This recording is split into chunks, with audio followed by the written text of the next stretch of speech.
I just ordered a sugar-free coffee, but the barista looked at me like I'd announced the apocalypse. The cop standing nearby was already reaching for his holster, and outside, a tank swiveled its cannon straight at me. I could tell something was off, so I quickly backpedaled and ordered a cappuccino instead. The tension in the shop melted away, and the tank slowly pulled back its gun. As an NPC with no say in my own life, I didn't even have the right to choose what I wanted to drink. In this so-called open-world game, the only ones who truly called the shots were the pay-to-win players in their signature sunglasses. They ran wild through the city, and even when surrounded by cops, they could blast their way out with their top-tier gear without breaking a sweat. The rest of us, NPCs, we were stuck in the grind, living out the same predictable loop day after day. Wake up on schedule, say good morning to the goldfish, then throw on that bank uniform we'd been wearing for what felt like centuries. Every time a player dressed as a robber came charging in, we dropped to the floor on cue, so routine that we'd have time to chat and even take bets on how much cash the crew would walk out with. As far as I knew, this was just how life worked. I never once questioned whether any of it was real. That all changed one evening after my shift, when I bumped into a female player named Millie on a street corner leather jacket, humming a little tune, cool as could be. In that moment, something stirred inside me that I'd never felt before. It pushed me to do something completely off script. I tried to run after her to strike up a conversation, but then...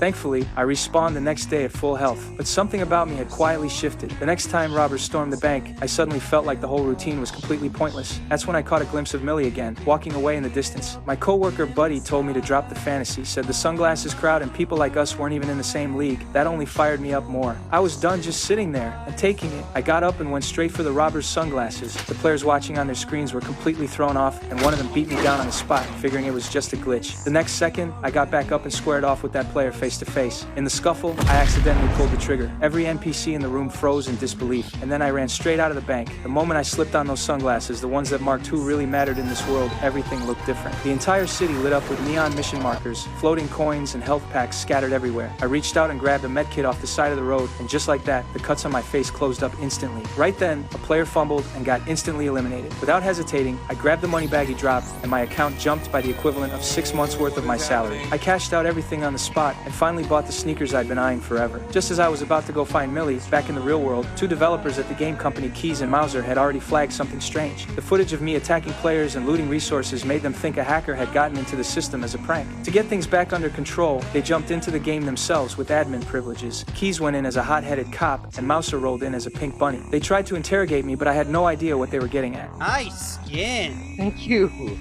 That's sweet. How'd you get it? Well, mostly genetics, I think. I'm pretty lucky. I have naturally dewy skin. I couldn't make sense of a word they were saying. It wasn't until they opened fire that I realized this was serious. As I ducked to dodge the shots, I accidentally triggered the special ability on my new shoes. I hit the button without even thinking and launched straight up into the air. In a panic, I grabbed onto a cable in front of me, which somehow made Keys and Mauser even more amped up. They immediately started rewriting the building's structure with code, pulling the strings like they owned the whole world. They were closing in fast, nearly on top of me. I had no choice but to sprint across a suspended bridge, grabbing whatever gear I could along the way. Right as I leaped into the air at the last possible second. Nope!